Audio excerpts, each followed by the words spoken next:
Thank you for your kind presentation. I would like to thank first the organizer for this particular event that is very interesting for people related with not only odor monitoring but also electronics engineer or people who develop sensors and sensor system. Well, this is the outline of my presentation. I'm going to talk about digital senses and electronic noses, and after that I will show you the the evolution of the electronic noses that we have developed in our research group, some applications, some projects, and I will describe some wearable devices related and results related with odor monitoring and discrimination of aromas and odors.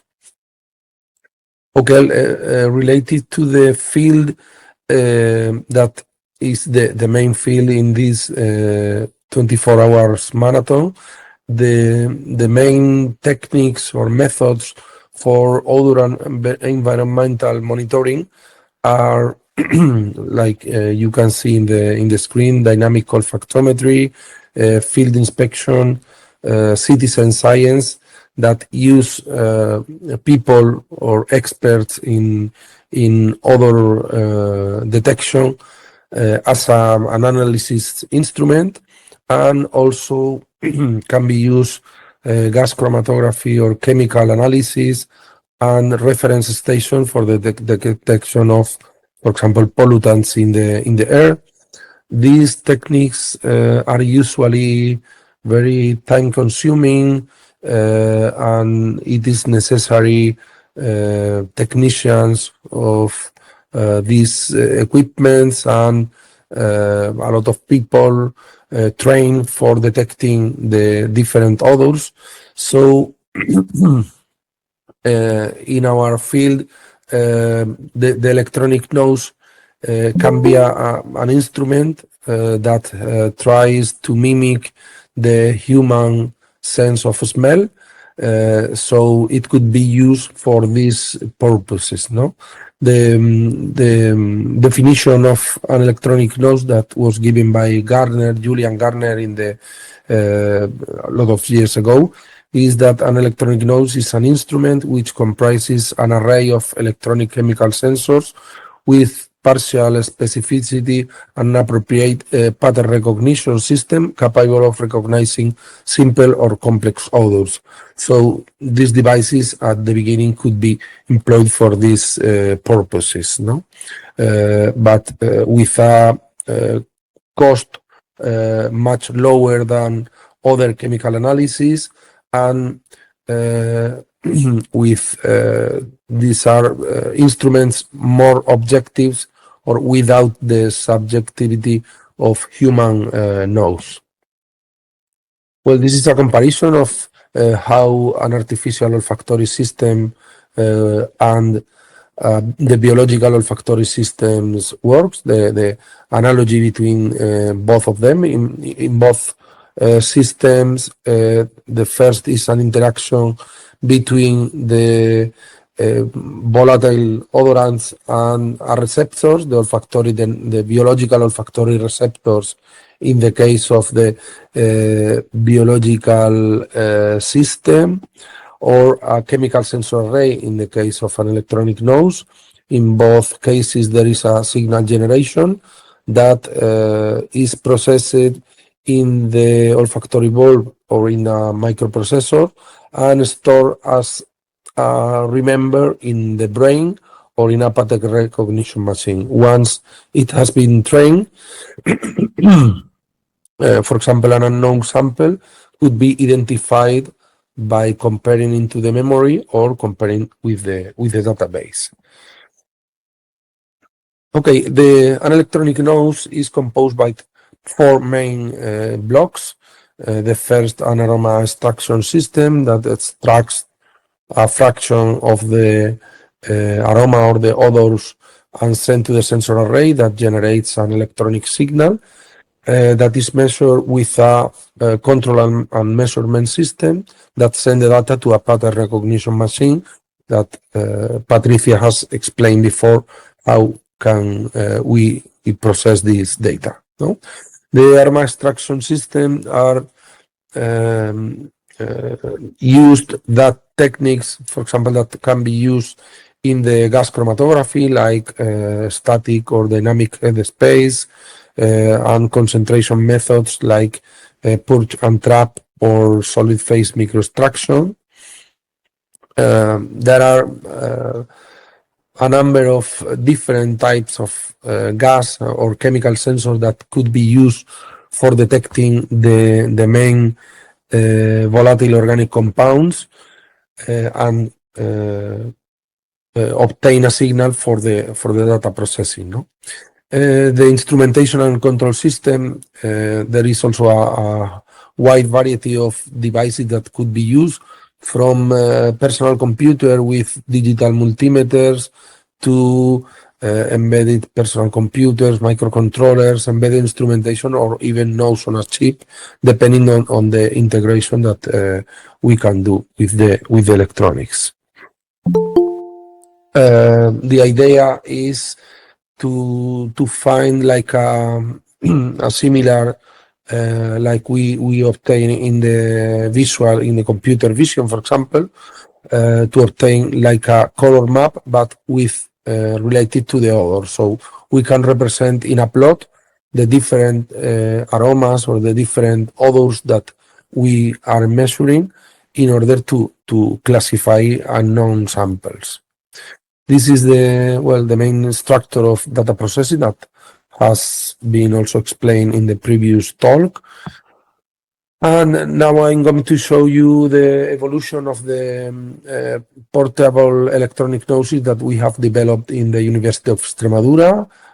Some years ago, we used portable computer, and we have been trying to integrate more and more till handheld devices with the embedded electronics and microcontroller. And after that, we try to use digital integrated sensors with Bluetooth connection in order to connect these devices to a smartphone as a control and monitoring device. So we have been developing different electronic nodes, and the devices that we have developed in the last years are wearable devices like a smartwatch or smart necklace for detecting principally air pollution and air quality in the environment. I'm going to show you another device for measuring air quality and odor environment.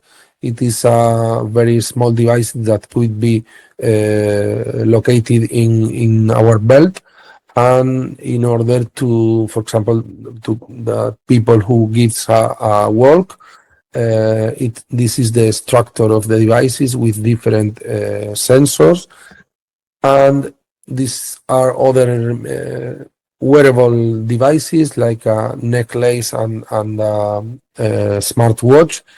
It contains, both of them contains gas sensor in order to detect, for example, the total volatile organic compounds and the CO2 concentration and the air quality index. We have this is the structure on the electronics of the smart necklace, and the same for the smartwatch, in which we can see the chemical sensors for detecting the odors and the pollutants. And these devices work connecting by Bluetooth to the smartphone, and the smartphone send the data through a VPN connection to a cloud, in which we train with different compounds, and it classify the sample or the measurement, and returns the response to the smartphone. Some results, for example, we did a field campaign in Barcelona with 8 volunteers carried these devices in Barcelona during 9 weeks, and we can show the results in a plot. We have here the points in which the measurements are taken, and with a color codes the air quality index related with the gas content. We can see the red pots into a hotspot traffic or places where the air quality is not good, and the same but with particle matter. So we can see different points where the air quality is very good, and some of them that is moderate or even bad. Okay.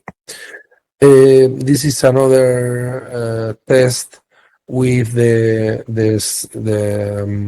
smartwatch and the smart necklace for detecting food spoilage. So we put I don't know why the video cannot. No, it is not working. Well, the idea is to put the smartwatch on a glass with the spoiled or fresh meat, and the device is able to detect the aroma, and it detects automatically if the food is fresh or is spoiled. Yeah, this is the way as the device connect, do the measurements, detects the volatile organic compounds, send the data to the cloud, and classifies if the food is in good state or it is spoiled. Okay, so as a conclusions, we have developed low size, low consumption, and low cost devices for detection of odors and aromas. We have done some laboratory and field measurements, but we need to improve the data processing and correlation with reference methods in order to obtain results that allows us to use as a devices for these applications. Okay, so thank you very much for your attention. If you have any questions, I could try to answer them. Thank you very much, Jesus. I can see one question in YouTube channel. Can the miniature devices detect complex mixtures or only singular molecules? Can you answer this question? Yeah, sure. Yeah, this depending on the number of sensors that we are using, we are able to detect more complex mixtures, no? But it depends on the output that we want to obtain, no? For example, we can, for example, measure different complex mixtures. For example, imagine the aroma of some food. There are mixtures of a lot of gases, no, or a lot of volatile compounds, and we can discriminate between some of them. Okay, it is more difficult, for example, in a very complex mixture, to calculate the concentration of each gas. It is a more complex test. Okay, but it depends on the mixture and in the concentrations and the amount or the quantity of different sensors that we use in our prototype. Okay, thank you. So the time up. Thank you very much, Jesus. Thank you. Thank you. Thank you.